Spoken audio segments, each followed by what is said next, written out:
Om Vishnupadaya Krishna Pestaya Bhutale Srimate Bhakti Silanta Sarasvati Itinaminim Jai Shri Brahmadva Gura Sarasvat Sampadaya Ki Jai.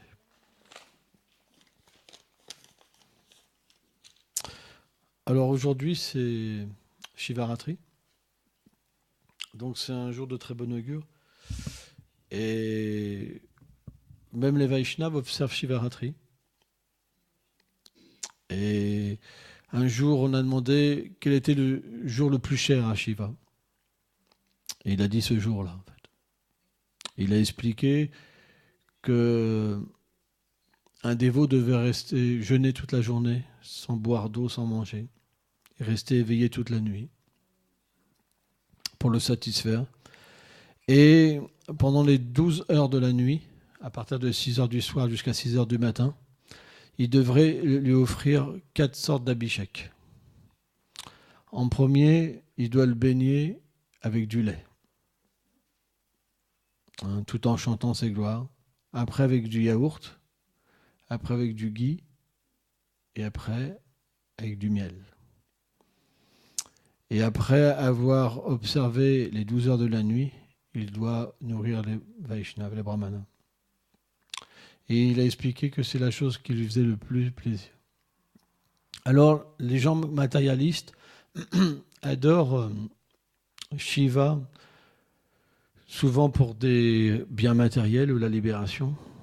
Mais nous, en tant que Vaishnava, on adore Shiva parce que Shiva est considéré comme le plus grand des Vaishnavas.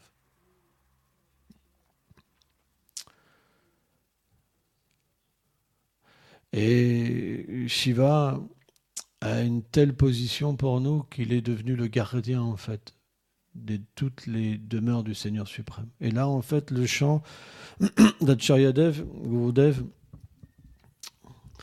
chez Shrimad Bhakti Vibhuda-Bhan Goswami Maharaj, donc explique l'emplacement en fait, il explique les gloires de tous ces Shivalingam, en fait, qui gardent les lieux. Par exemple, Gopishva. C'est expliqué que un jour Shiva a entendu la flûte de Krishna. Et on sait que la flûte de Krishna, les gopis, elles disent qu'elle a le pouvoir de rendre perplexe même Brahma et Shiva. Parce que le son est tellement raffiné et tellement empli de préma qu'ils ne peuvent pas saisir la mélodie, en fait. C'est expliqué. Les gopis, quand elles glorifient la flûte de Krishna, elles disent que même les montagnes se liquéfient.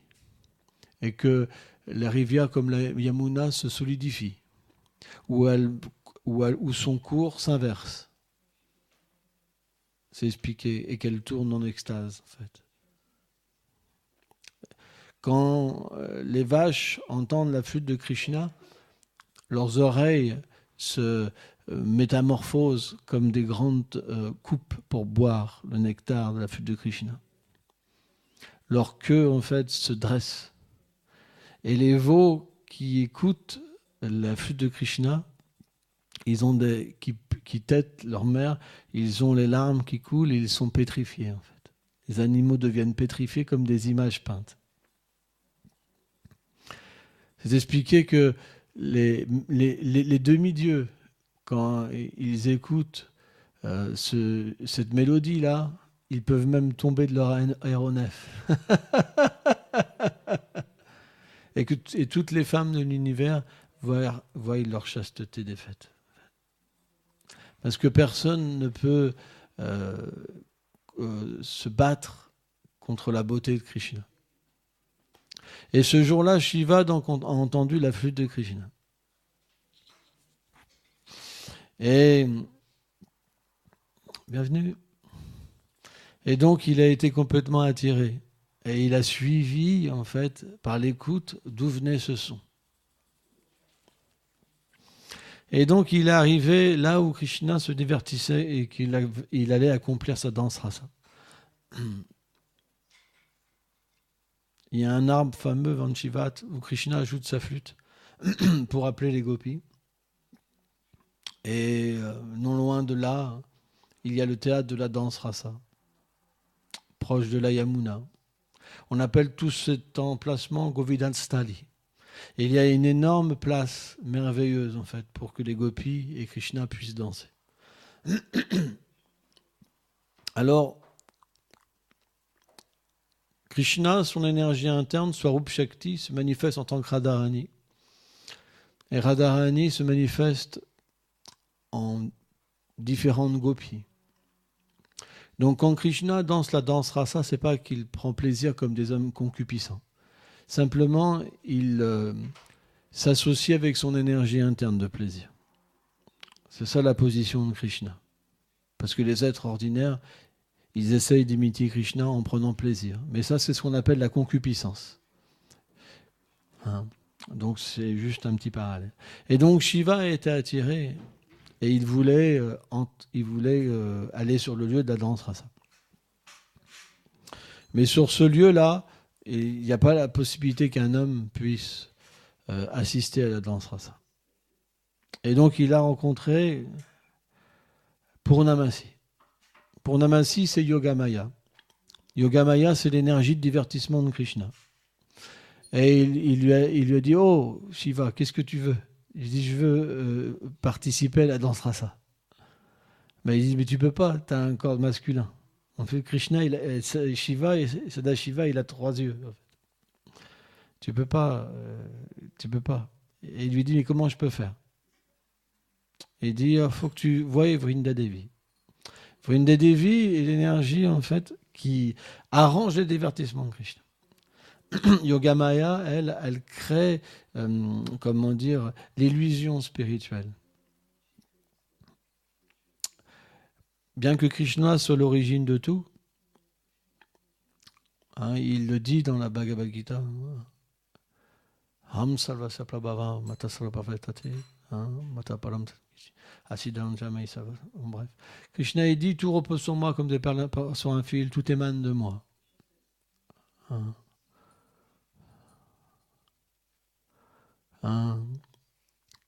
Il explique sa position dans la Bhagavad Gita.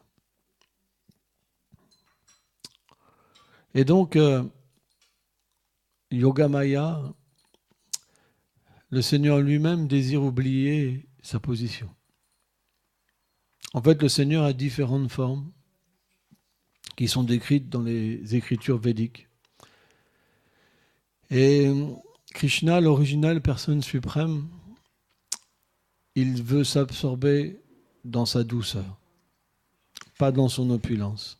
Et par le biais de son énergie interne, Yogamaya, il oublie sa divinité. Et il se donne à ses dévots. Et les dévots, par le biais de la Yogamaya, ils oublient la position du Seigneur suprême. Et ils pensent qu'ils sont même supérieurs à lui. Et donc, Vrinda Devi, qui est l'énergie du Seigneur suprême personnifiée, qui arrange les arrangements, les rendez-vous du Seigneur suprême, et donc a dit à Shiva, si tu veux participer à la danse rasa, tu dois avoir un corps de gopi. Et pour ça, tu dois te baigner dans Manasa Sarovar. Et donc, Shiva s'est baigné, et il est ressorti, il avait un corps de gopi, mais avec 3 yeux.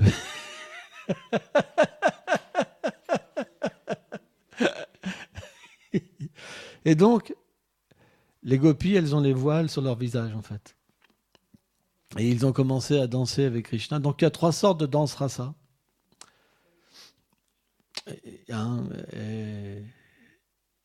Une des sortes de danse rasa, c'est quand les gopis, elles dansent autour de Radha et Krishna.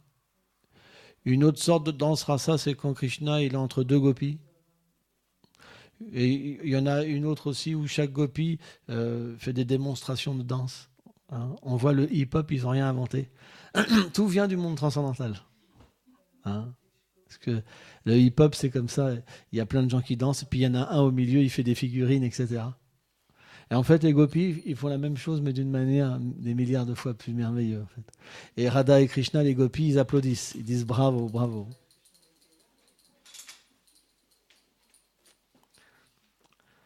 Aussi, pendant cette danse rasa, c'est expliqué que les gopis et Krishna, ils rivalisent par le chant. Krishna, il chante. Les gopis, elles chantent un octave plus haut.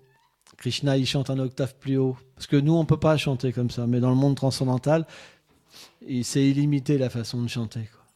Et Krishna et les gopis donc se glorifient les uns les autres, quoi. Et donc, ce jour-là, après avoir dansé la danse rasa, Krishna, il a dit, je me sens pas comme d'habitude. Je goûte une insatisfaction. Il doit avoir un homme déguisé en femme ici. Et il a demandé à Lalita Saki de vérifier l'identité de chaque gopi. Et donc Lalita Saki a soulevé les voiles de toutes les gopis. Donc ça a dû prendre quand même pas mal de temps parce qu'il y a des races à lila avec des millions ou des milliards de gopis. Il y en a qui sont plus intimes. Et donc elle est revenue voir Krishna et elle lui dit non, il y a juste une gopie avec 3 yeux.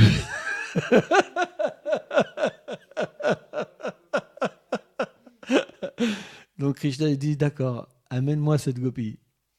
Et quand Krishna il a vu cette gopie à 3 yeux, il a ri. Il a dit Gopi, en fait Shiva, tu peux pas être là, t'es un grihasta. Aucun grihasta peut. Grihasta, ça veut dire des gens mariés. Ne peut participer à ma danse rasa, c'est pas possible.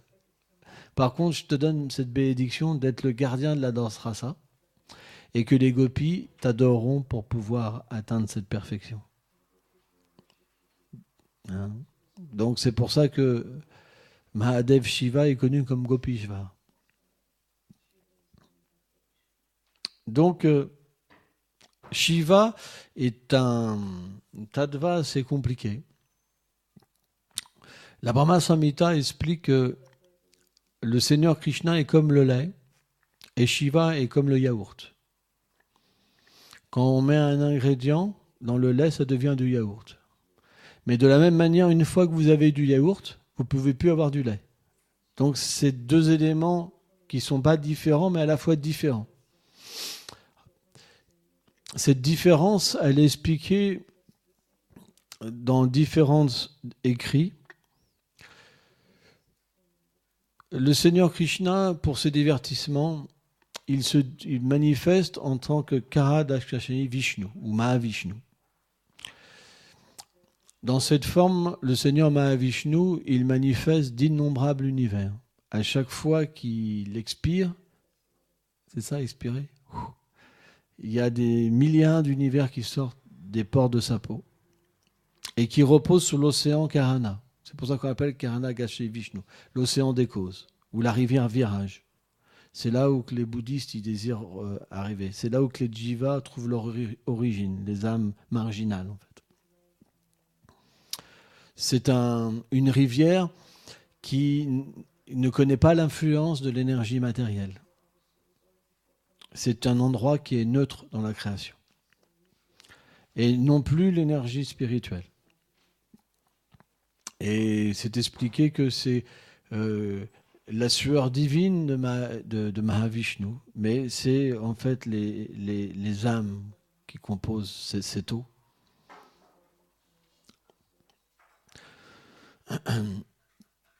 Et donc, quand ce Seigneur manifeste les univers, il rentre dans chaque univers en tant que Garbo Dakashai Vishnu. Et dans chaque univers, il remplit. Alors les univers, c'est comme des œufs divins, en fait. Des œufs de couleur or, qui ont 7 couches 10 fois plus épaisses que l'autre. Couche de terre, eau, feu, air, éther, il y a différentes couches. Mental, intelligence, faux égaux. Et toutes ces couches-là, elles sont habitées aussi par des manifestations du Seigneur suprême. Il y a toutes des existences inconcevables, en fait. Et dans l'univers, donc là, à l'intérieur, le Seigneur remplit chaque bulle de la moitié d'eau, qu'on appelle l'océan Garbodak. Et sur cet océan-là, il est allongé sur sa couche Shesha, Anantasesh, qui est une manifestation de Balaram. Et là, il est servi par Lakshmi Devi. Et de son nombril, il y a une tige de lotus qui pousse, où les 14 systèmes planétaires sont compris. Et de cette fleur de lotus apparaît Brahma. Et Brahma est un jiva, une âme, qui, la plus pieuse de l'univers, obtient ce poste. C'est pas le Seigneur suprême, c'est un jiva, Satyavesh Avatar, Guna Avatar, qui est mis en pouvoir par le Seigneur suprême. Et à partir de là, il est mis en pouvoir par l'énergie de la passion, pouvoir de créativité, où il manifeste en fait, par la grâce du Seigneur suprême, les planètes, etc., etc. Alors, à un moment de cette création, le Seigneur regarde l'énergie matérielle. Hein, donc, et injecte tous les êtres vivants, les âmes spirituelles, qui étaient dans la création passée, pour qu'ils mettent en mouvement tout l'univers matériel. Parce que, en fait, les jivas, l'âme, c'est ce qu'il met en mouvement tous les univers matériels. Ils sont dans tous les éléments. Les humains, les demi-dieux, les animaux, les plantes, les insectes, l'eau, l'air, le feu. Et c'est ça qui met tout en mouvement la vie. Et selon leur vie passée et leurs activités passées, ils ont un corps, une conscience particulière. Et au moment de la destruction complète de l'univers, quand tout se résorbe en Mahavishnu, en fait, ils sont dans un état de sommeil divin. Et au moment où le Seigneur expire, alors tout est réinjecté. Et la création reprend dans un cycle sans fin. Et le regard, en fait, du Seigneur Vishnu, c'est Shiva. Parce que le Vishnu ne rentre jamais en contact avec son énergie externe inférieure. Mais le Seigneur Shiva, oui. Donc, dans cette situation, Shiva, il est un guna avatar qui est en charge de la destruction matérielle de l'univers. Le Seigneur, dans cette forme, en fait, détruit l'univers. C'est pour ça qu'on dit Shiva Nataraj. Quand il danse, il détruit l'univers par sa danse, en fait. Mais il y a différentes formes de Shiva, comme les Rudras, par exemple. On sait qu'un jour, Brahma, il s'est mis en colère. Et Shiva est apparu, en fait, de son point entre les sourcils. Mais Rudra est une manifestation partielle du Shiva originel. Il y a plein de conceptions. Et c'est même expliqué que la position de ce Shiva-là, Rudra, il peut être atteint par un Jiva.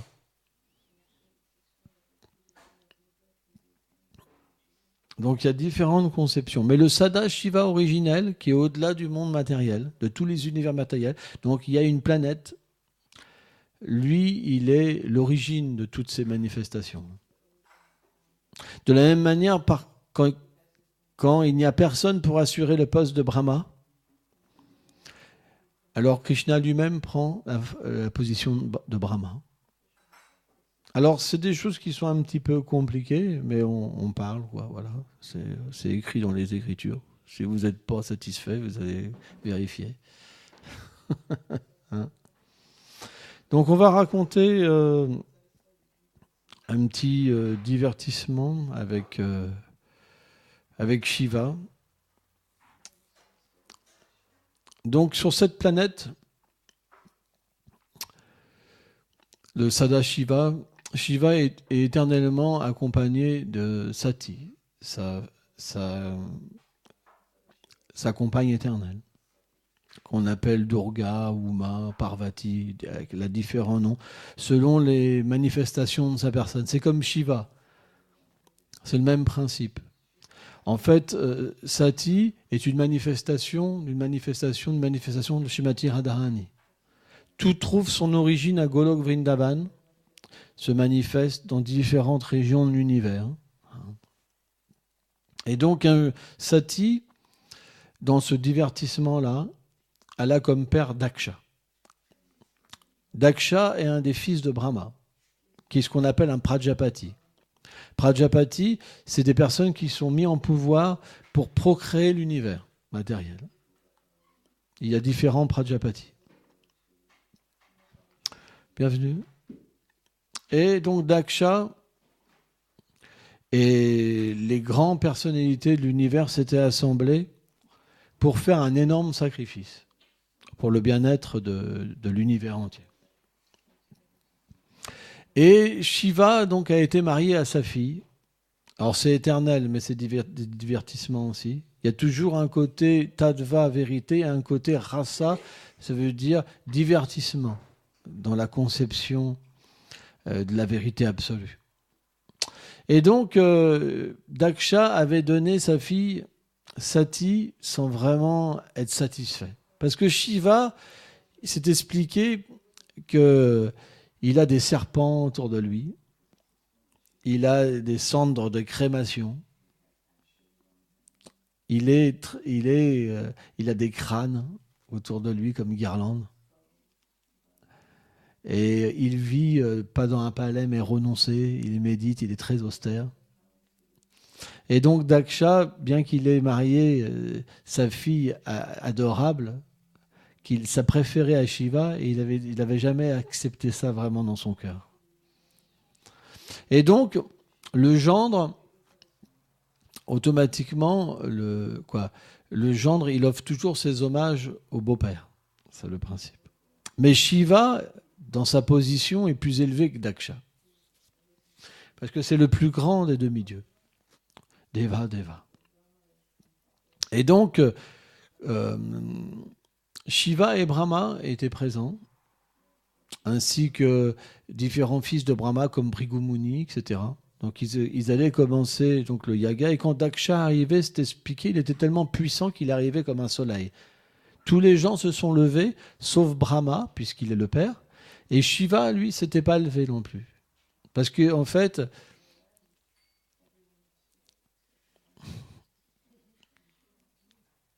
alors qu'est-ce qu'il raconte de vous? Bon. Et donc, Shiva, c'est d'expliquer qu'il méditait sur le Seigneur suprême, parce que le Seigneur est toujours présent dans son cœur. C'est pour ça qu'on explique Vaishnavam Yatashambhu, que le Seigneur Shiva est le plus grand des Vaishnavas, parce que bien qu'il soit pas différent du Seigneur suprême, il est dans une position de son dévot. Et sa déité prédominante, c'est Sankarshan, c'est expliqué dans le Srimad Bhagavatam. Et donc, le Seigneur Shiva méditait sur le Seigneur suprême, et quand Daksha est arrivé et qu'il n'a pas vu que Shiva s'élevait, il est devenu très en colère, mais vraiment en colère. Et donc, il s'est retourné, il a parlé à toute l'assemblée, et il a commencé à critiquer Shiva. Il dit, regardez, comme si c'était la fin de la société védique. Il a osé, en fait, me bafouer aux yeux de tout le monde.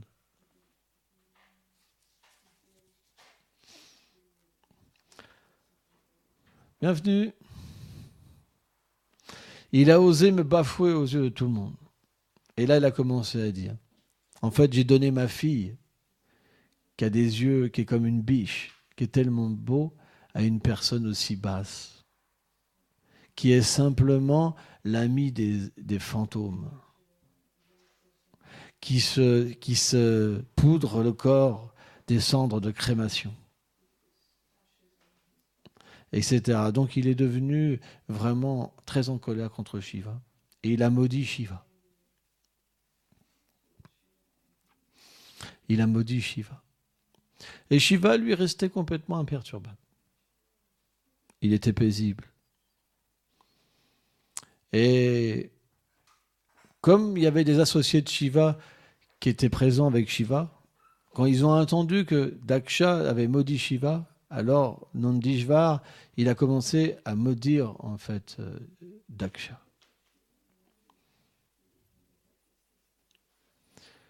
Et donc les malédictions ils ont commencé à fuser. Comme quoi que les brahmanas, comme Daksha, ils seraient juste intéressés à l'action intéressée. Ils ne seraient jamais, en fait, fixés sur le but de l'existence.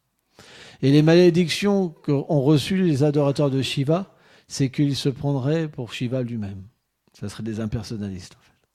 C'est de là que maintenant, en fait, vous allez en Inde, tous les shivaïstes sont des impersonnalistes. Ça vient, en fait, de la malédiction, en fait, de ce moment-là, en fait. Tous les adorateurs de Shiva, ils pensent qu'ils sont Shiva. Et ils prennent de la drogue aussi. Ça fait partie d'une des malédictions. Et ils fument de la ganja pour imiter, en fait, Shiva. Parce qu'un jour, Shiva, j'ai expliqué que les demi-dieux et les asuras, donc sur la planète, il y a différents systèmes planétaires. Et sur un des certains systèmes planétaires, il y a des planètes édéniques. Et au-dessus, il y a les planètes des sages. Mais au niveau des planètes édéniques, Svarga, où il y a Indra, etc., il y a aussi des planètes des démons, en fait. Et parfois, ils se confrontent. Ils se font la guerre. Il y a des guerres. Ils ont des pouvoirs extraordinaires. Et donc, un jour, ils avaient fait une trêve pour barater un océan de lait. Il y a une planète dans chaque univers qu'on appelle Svetwadweep. Et sur Svetwadweep, il y a un océan de lait. C'est là où Kshirodakashayi Vishnu, l'âme suprême, Vishnu en fait, Brahma, Shiva, Vishnu, c'est ce Kshirodakashayi Vishnu-là, celui-là, c'est pas Garbhokashayi Vishnu ni Karanakashayi Vishnu. Quand on parle, entre guillemets, de la Trinité hindoue, c'est ce Vishnu-là, Kshirodakashayi Vishnu. C'est lui qui est dans le cœur de chaque être et qui maintient la création. Et donc, ils ont, pour ce divertissement-là, ils ont désiré barater l'océan de lait pour en tirer différentes choses. Et donc, le Seigneur a assuré une forme qu'on appelle Kurma. Et le mont Mandara donc, a servi de pivot, je ne sais plus comment on peut dire, bon bref, comme ça. Et le Seigneur est venu en tant que Kurma, comme ça, et le serpent Vasuki, pour faire une baratte. En fait, le Seigneur a pris cette forme-là pour, parce que c'est expliqué qu'il avait une démangeaison, et il voulait se gratter le dos. C'est pour ça qu'on aime bien se gratter le dos aussi. Tout vient du Seigneur suprême. Donc ils ont commencé à barater. Non, avant de barater, il y avait le serpent Vasuki. Et les démons, ils font toujours tout l'inverse. Ils veulent toujours faire ce que les dévas, les demi-dieux font. Parce qu'ils pensent toujours qu'ils vont se faire arnaquer. Et les demi-dieux, parce que Vasuki, il crache du feu. En fait, Vasuki, c'est expliqué, c'est une manifestation de Srimati Radharani aussi, dans les vertissements de Krishna. C'est pas... Quand, par exemple, le Seigneur vient en tant que Matsya, pour sauver les êtres, certains êtres pour la dévastation universelle, donc il y a ce qu'ils appellent l'arche de Noé dans la Bible en fait. Vasuki est présent avec le Matsya et là il est présent avec Kurma. C'est une manifestation de Radharani. J'ai vu ça il n'y a pas longtemps. Et donc ils ont commencé avant de barater, les démons, les demi-dieux ont dit par compassion, ils voulaient prendre la tête du serpent Vasuki. Pour pas que les démons, en fait, ils puissent être brûlés, intoxiqués. Tu vois. Mais les démons, quand ils ont vu que les dévas, ils avaient choisi la tête, ils ont dit non, on va pas se faire arnaquer, on veut la tête, donc ils leur ont laissé la tête. Et à chaque fois qu'ils tiraient, ils se brûlaient, ils se faisaient brûler, intoxiqués.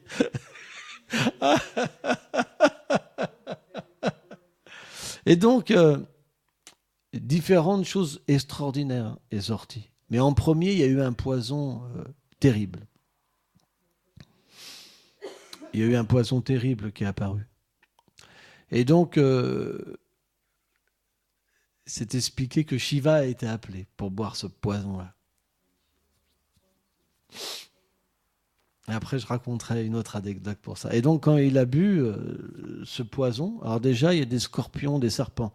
Les petites gouttes qui sont sorties, en fait, par son pouvoir mystique, tout l'océan qui avait sorti du poison, il l'a concentré, juste dans la paume de ses mains, par ses pouvoirs mystiques, Shiva. Et les quelques gouttes qui sont tombées sont apparues des êtres comme les scorpions et les serpents, etc. Et quand il a bu le poison,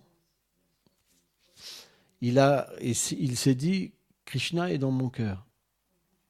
Et je ne peux pas le déranger avec ce poison-là. Donc il l'a stoppé dans sa gorge. Et il est connu comme Nilakanta, parce que sa gorge, elle est devenue bleue à cause de ça. Hein? C'est un des noms de Shiva, Nilakanta. Hein? Et donc de ce baratage est apparu Mohini Murti. Et Mohini Murti, en fait, c'est le Seigneur suprême qui prend une forme féminine. Et donc, quand elle est sortie, en fait, tous ont été émerveillés. Hein. Et avant, ils avaient baratté l'océan de lait pour avoir le nectar d'immortalité. Et c'est les démons qui se sont emparés de ce nectar d'immortalité. Et le Seigneur est apparu en tant que Mohini Murti pour récupérer en fait ce nectar et le donner aux démons. Et donc, il a fait ça. Bon, bref. Et un jour, le Seigneur a voulu jouer avec Shiva. Et Shiva était avec Parvati. Parvati était sur ses genoux. Et il était entouré de tous les sages. En fait, sur la planète de Sadashiva, qui est au-delà des univers matériels, c'est un endroit, c'est expliqué, qui est extraordinaire, avec une opulence qui est inconcevable. Et il y a un banyan qui fait, je ne sais plus combien de centaines de milliers de kilomètres de haut et de large. Je crois que c'est 900 000 kilomètres de haut et 300 000 kilomètres de large. Je ne me rappelle plus exactement, mais c'est quelque chose d'incroyable. Et sous ce banyan-là, il n'y a aucun bruit. C'est le calme absolu. Et Shiva médite, en fait, sous ce banyan-là. Il y a Narada Muni, les 4 Kumaras, les plus grands sages de l'univers qui sont réunis et qui, sous la guidance de Shiva, en fait, méditent sur le Seigneur suprême. On doit comprendre que la vérité absolue n'est pas impersonnelle. C'est simplement le Seigneur Shiva qui a enseigné ça sous l'ordre du Seigneur suprême. Il est venu en tant que Sankaracharya, sous l'ordre de Vishnu. Parce que Vishnu n'était pas satisfait, parce que dans cet âge de Kali, tous les gens dévient la vérité absolue. Donc il a appelé Shiva, il lui a dit, je veux que tu ailles dans l'univers et que tu prêches l'impersonnalisme, que tout est Brahman. Et Shiva lui a dit, dis-moi, parce que c'est un dévot du Seigneur, Shiva. Il a dit, si tu peux trouver quelqu'un d'autre, moi je ne suis pas très qualifié pour ça. Et le disciple n'est plus le qualifié. Donc il est venu en tant que Sankaracharya. Le Padma Purana explique, différents Puranas expliquent, pour attirer les gens qui sont des démons dans cette voie-là, pour laisser la voie de la dévotion tranquille. Et il a fait un grand service, Sankaracharya. Hein? Bref. Et donc une fois qu'il y a eu toutes ces malédictions, Shiva, morose, il est reparti sur sa planète. Il n'était pas très intéressé, tout ça. Et donc, Daksha, le sacrifice donc, a été fini. Et Daksha, à un autre moment, il a voulu faire un sacrifice. Et quand sa fille Sati donc, a entendu que son père faisait un sacrifice, et qu'il y avait tous les membres de sa famille, tous les grands sages, naturellement, elle voulait y aller. Parce que la nature féminine, c'est familial. Ça aime bien la famille, voir les amis, voir le père, etc. Et même on retrouve ça originellement, en fait, dans la forme en fait, féminine extraordinaire de Sati. En fait. Mais Shiva lui a pas concédé de l'aller. Parce que comme son père, Daksha, en fait, avait l'envie contre lui, et que l'âme de Sati, c'était Shiva, il lui a expliqué, si tu vas là-bas, ça sera comme la mort. Parce que se faire critiquer, ne pas se faire accueillir par les gens qu'on aime, c'est ce qui est pire. C'est pour ça que Shiva, il a expliqué qu'on ne va jamais dans un endroit où on ne nous aime pas. Surtout par des gens qu'on a connus avant. C'est destructeur.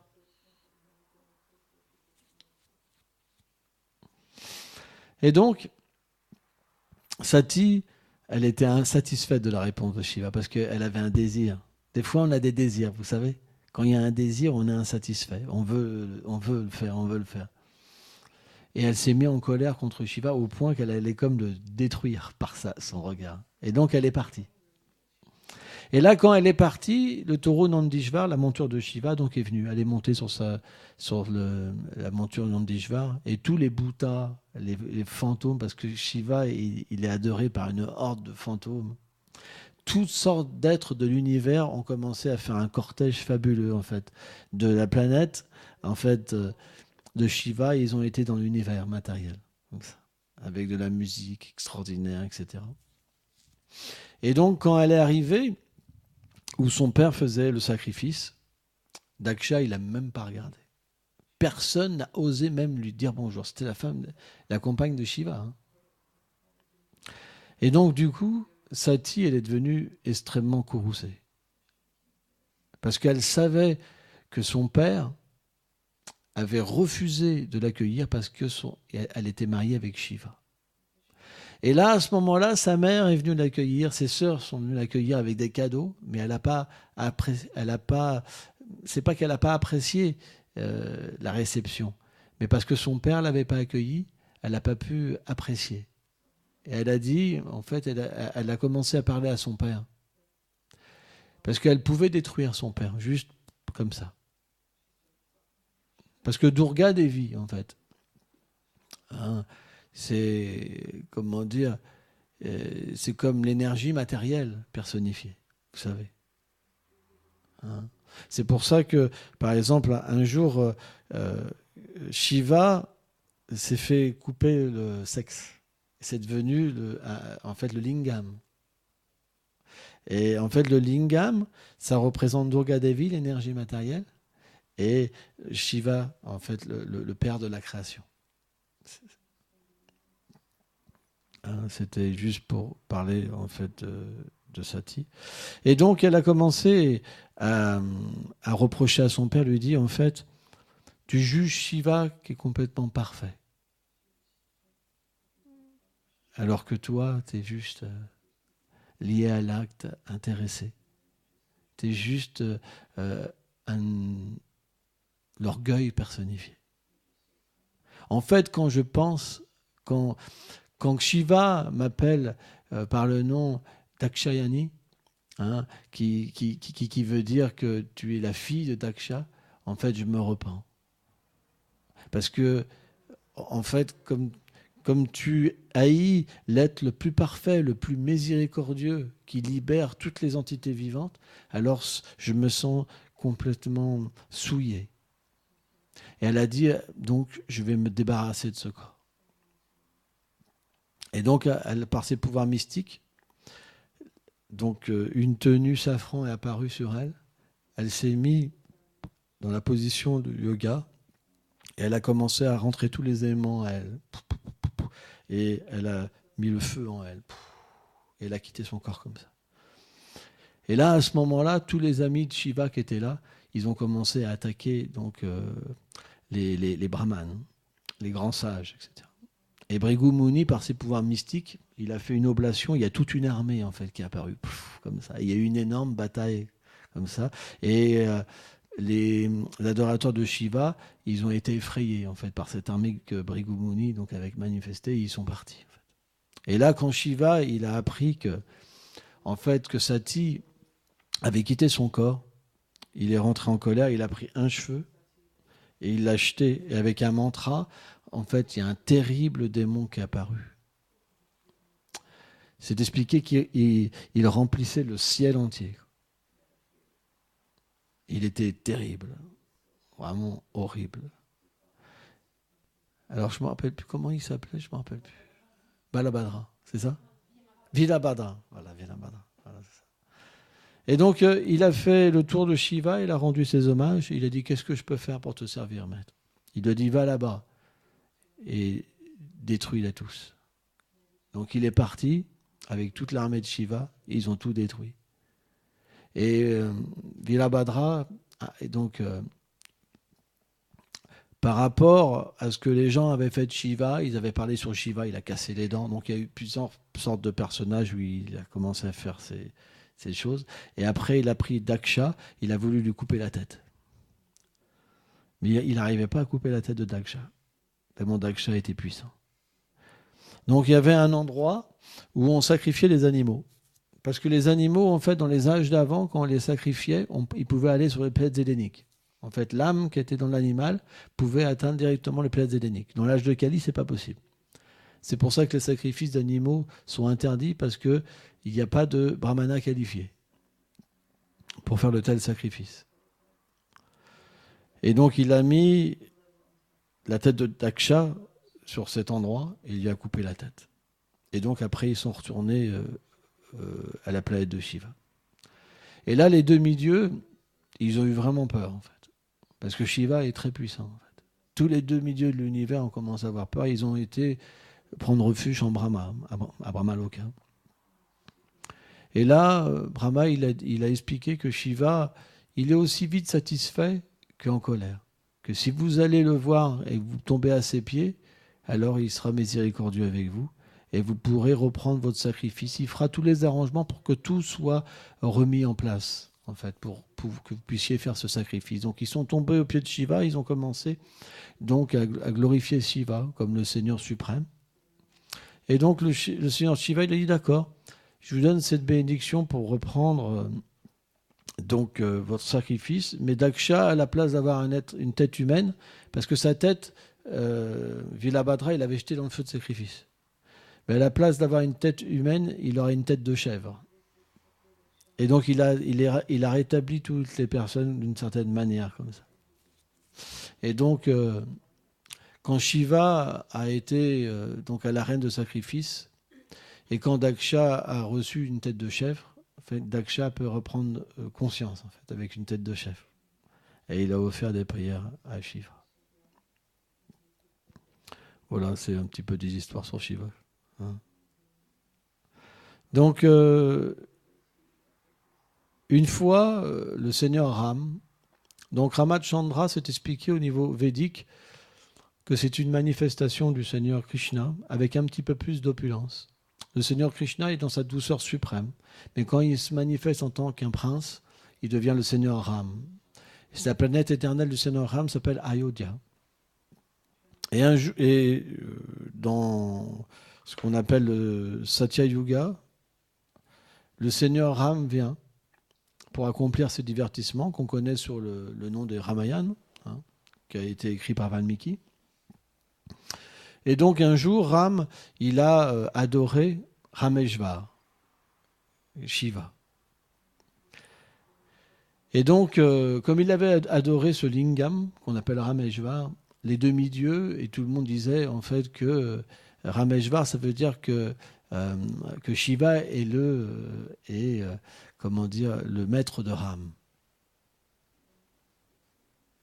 Et ça, Shiva, elle n'a pas supporté. Il est cassé le lingam, il est sorti du lingam. Et il a dit aux sages, en fait, vous ne comprenez rien de ma vérité. Je suis le serviteur de Ram. Donc quand on adore Shiva dans une mauvaise position, c'est expliquer que Shiva n'accepte pas notre adoration. Il nous égare. Ça veut dire qu'on ne peut pas comprendre notre relation éternelle avec le Seigneur suprême. On pense qu'on est Dieu. C'est le seul bénéfice illusoire qu'on reçoit. C'est de penser qu'on est Dieu. Ça veut dire qu'on reçoit des pouvoirs mystiques et on s'illusionne. Il y a plein de gens qui ont des pouvoirs mystiques. Mais les pouvoirs mystiques, c'est pas grand-chose. Il faut savoir. Tout le monde, même les démons peuvent avoir des pouvoirs mystiques. Il suffit de faire des austérités. La preuve, c'est que Shiva, il n'est pas...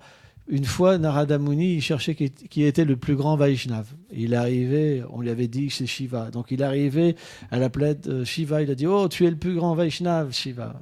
Il s'est bouché les oreilles. Il dit « Qu'est-ce que tu dis, Narada Muni ?» Pas des choses comme ça. En fait, je donne des bénédictions aux démons, en fait, qui après, ils embêtent les Vaishnavas. Le Seigneur m'envoie en tant que Sankaracharya pour prêcher l'impersonnalisme. Est-ce que tu penses que c'est moi le plus cher au Seigneur Govinda ? Il dit non. Hein ? Donc si on ne comprend pas la position du Seigneur Shiva, le Seigneur Shiva nous égare. C'est expliqué. Mais si on comprend sa position en tant, bien qu'il soit le Seigneur lui-même dans une position d'un dévot, alors on obtient la bénédiction de rentrer dans les divertissements du Seigneur suprême éternel. Sans la bénédiction de Shiva, C'est impossible de rentrer dans le divertissement du Seigneur suprême. C'est pour ça que les Vaishnavas adorent Shiva, mais avec cette conception. Pas la conception qu'il est indépendant, parce que Shiva accepte jamais ça, qu'il est indépendant. Il est toujours sous l'ordre du Seigneur suprême, Govinda. Et en même temps, on ne peut pas séparer l'action de Govinda de Shiva. Il y a un verset qui explique que celui qui n'accepte pas Shiva, Govinda ne l'accepte pas. Et celui qui n'accepte pas Govinda, les adorateurs de Shiva qui n'acceptent pas Govinda, Shiva ne les accepte pas. C'est indissociable, l'adoration de Shiva et Govinda, mais dans le bon état d'esprit. D'ailleurs, le Padma Purana, il dit que celui qui met Shiva et Vishnu sur un même niveau, c'est un athée. Il va en enfer. Parce que c'est une mauvaise conception. C'est pas moi qui dis ça, c'est les Écritures. On peut inventer des choses, mais il faut se référer aux Écritures. Il y a 4 sortes d'écritures, dans l'ignorance, dans la passion, dans la vertu et transcendantale. Les écritures reliées à Shiva sont dans l'ignorance, pour les êtres qui sont dans l'ignorance. Brahma, pour les êtres qui sont dans la passion. Et Vishnu, bien qu'il est le Seigneur suprême, il accepte quand même cette position de Guna Avatar, Shirodaka chez Vishnu, et les gens, donc dans la vertu, adorent Vishnu. En fait. Mais le Bhagavatam, le Srimad Bhagavatam, s'expliquait, il est nirguna. Il est au-delà de ces 3 gunas. Il est réservé au Paramamsa, aux âmes libérées. C'est ce qu'explique le Seigneur Shiva lui-même. Donc, voilà. Donc maintenant, on va faire un petit abhishek du Seigneur Shiva sous la forme de Nandishvar. Donc, un jour, Shiva... Alors, une petite histoire en plus. Shiva, donc, il désirait être témoin des divertissements de Krishna quand il vient à Boma Vrindavan dans l'univers matériel sur la terre. Donc, dans chaque univers, le Seigneur Krishna fait ses divertissements tous les jours de Brahma. Alors, tous les jours de Brahma, ça fait 4 fois 4 âges, 432 000 années, 432 000 années par 2, par 3, par 4. Ces 4 âges-là, vous multipliez par 1000, ça fait un jour de Brahma. Il vient une fois de temps en temps, un cycle de Dwapara Yuga, tous les 1000 en fait. Donc c'est très rare. Et donc, Shiva lui-même voulait assister à ces divertissements. Et il a reçu la bénédiction de devenir la colline Nandishvar. Donc le Seigneur Shiva s'est manifesté sous la forme de la colline Nandishvar, qu'on a une pierre ici, donc qui n'est pas différent de Shiva. Et Shiva dit, c'est ma deuxième forme.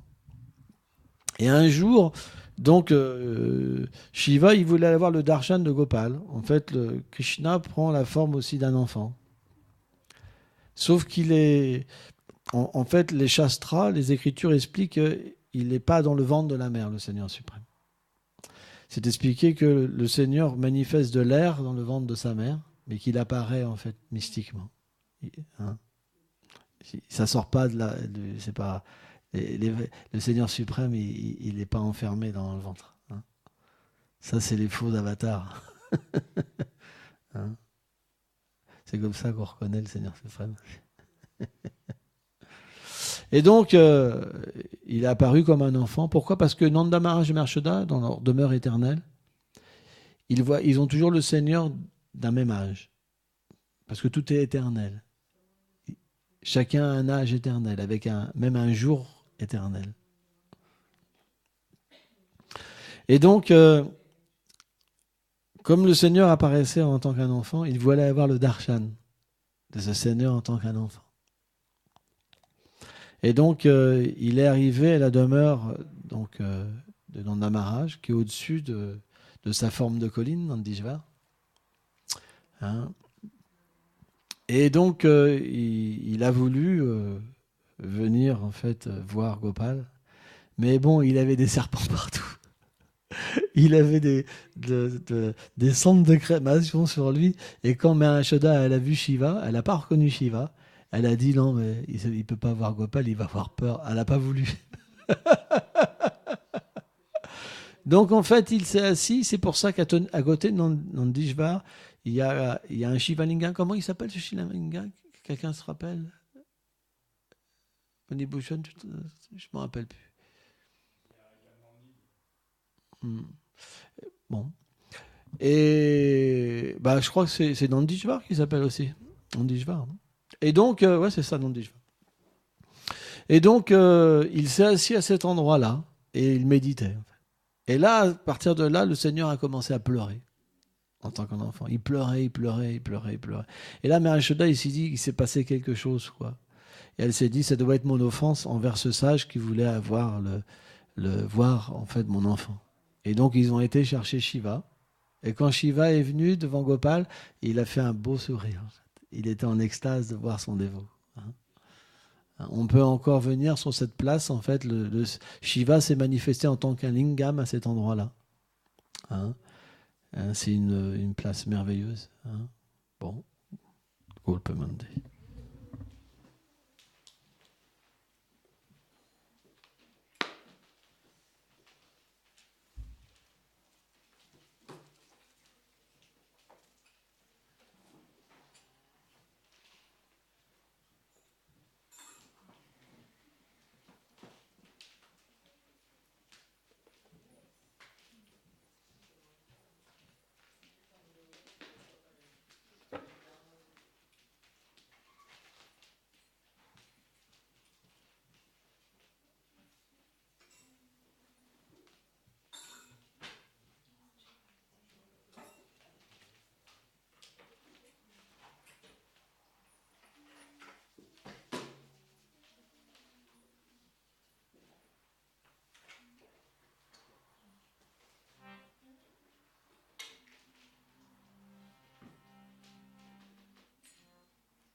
Hare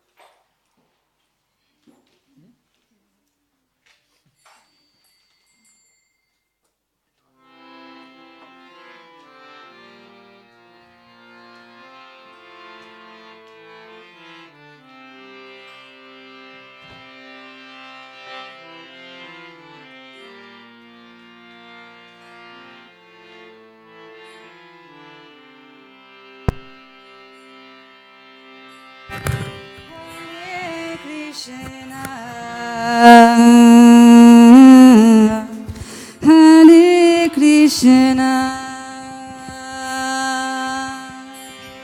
Krishna